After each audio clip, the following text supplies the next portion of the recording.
Command, this is Alpha 1. Trying to establish contact with Fast Attack Unit. Over. Copy, Alpha 1. Go ahead and hail them. Over. Fast Attack Unit, this is Alpha 1. Do you copy? Over. Fast Attack Unit, respond. Do you read? Over. Alpha 1, we're not picking up anything on their end. Can you confirm visual? Over. Negative, Command. No visuals. Last seen heading east along the ridge at high speed. Fast Attack Unit, if you're out there, respond immediately. Over. Command, I'm getting some interference here. Could be damage to their comms. Fast Attack Unit, if you can hear me, flash your lights or fire some rounds. Do you read? Over. Alpha 1, proceed with caution. They may be compromised. Keep trying to make contact. Over.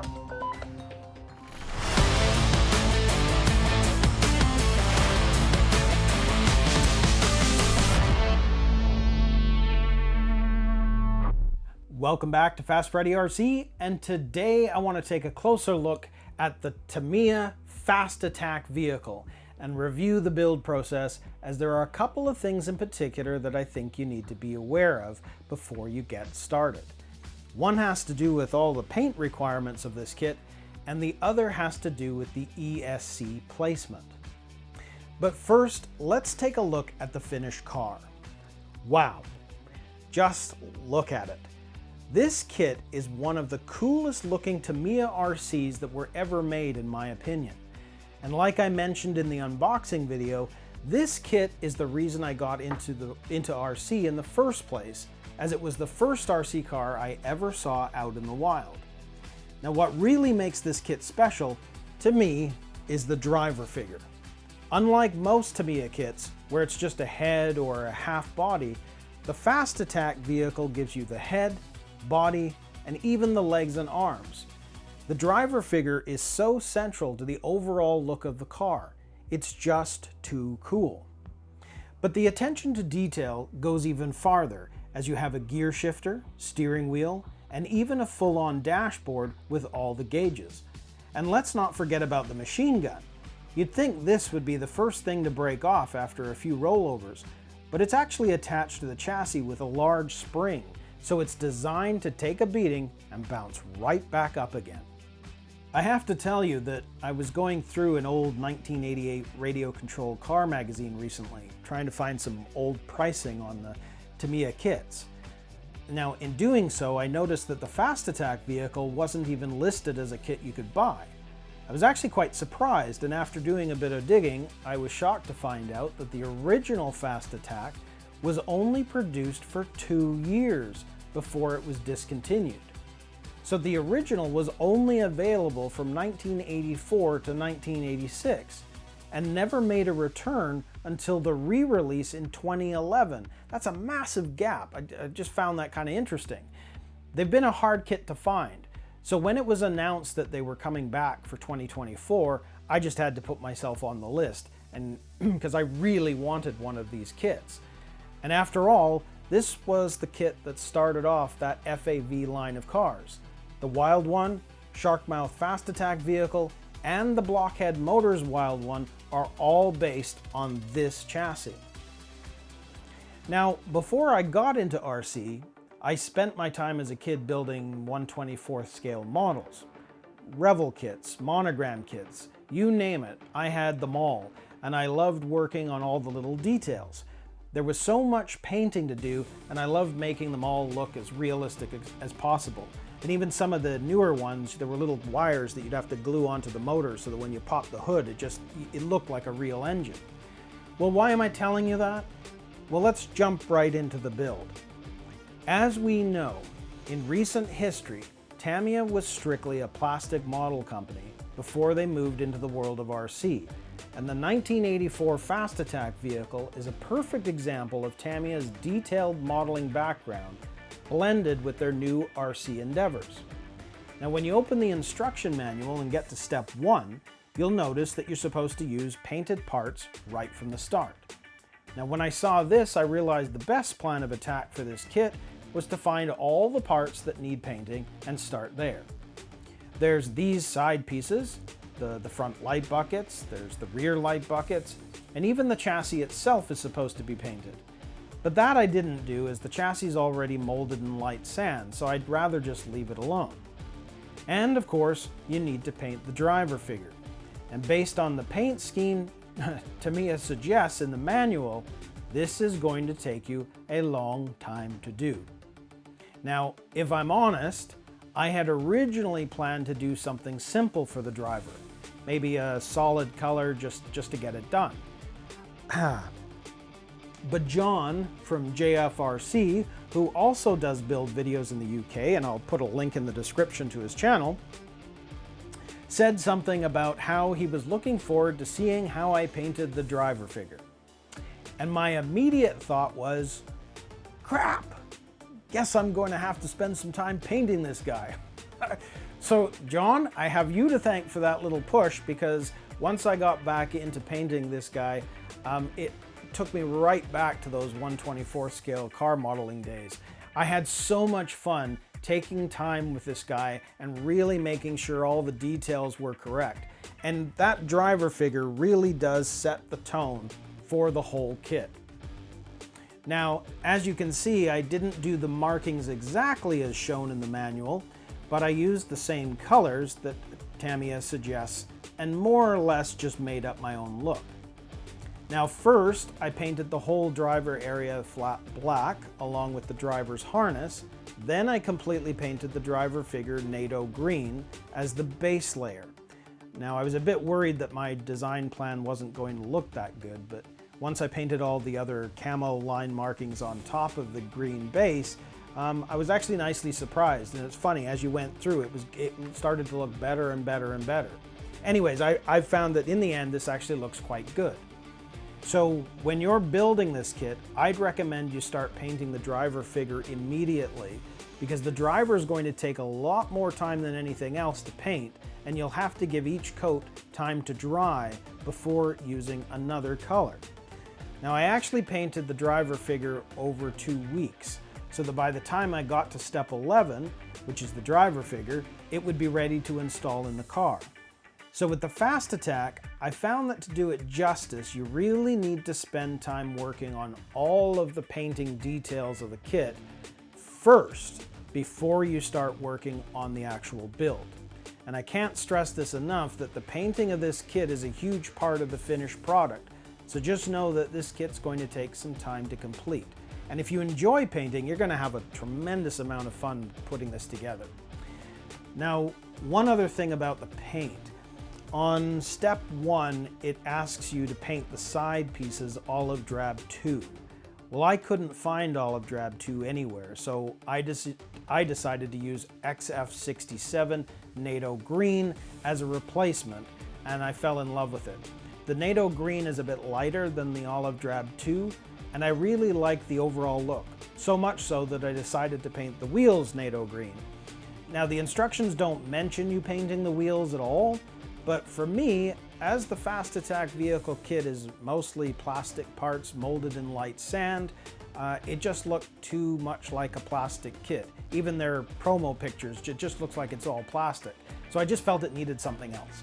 And of course, then I remembered I love the NATO green, and I just found that painting the wheels made a big difference to the overall look. I also used a chrome pen on all the little bolts on the wheels itself, which I thought added some nice scale detail. The only thing I didn't do with this kit is the white lettering of the tires.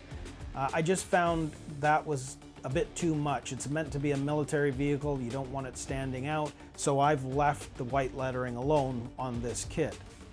Now after you've painted everything up, the build's pretty straightforward. Of course that is until you get to step 9. As Tamiya kits no longer come with their own ESCs, most kits, if they come with an ESC at all, come with a Hobbywing 1060 ESC. Well, if you place the ESC where shown in the instruction manual, the wires from the ESC won't reach the motor. And if you grab the motor and estimate where the cables will be, they won't be able to reach the ESC. So there's 2 issues that come up here. The cables on the Hobbywing ESC are much shorter than the leads from the Tamiya ESCs, and Tamiya, maybe they're trying to cut costs, have made the motor wires shorter than they used to be, so put these two things together in a kit that needs long leads and you've kind of got a problem. There are different ways that you could handle this. Buy some extension leads or cut the cables and solder on some new wires. But when I'm looking at these kits, I try to figure out ways of building them so that they are accessible for everyone without having to overcomplicate things.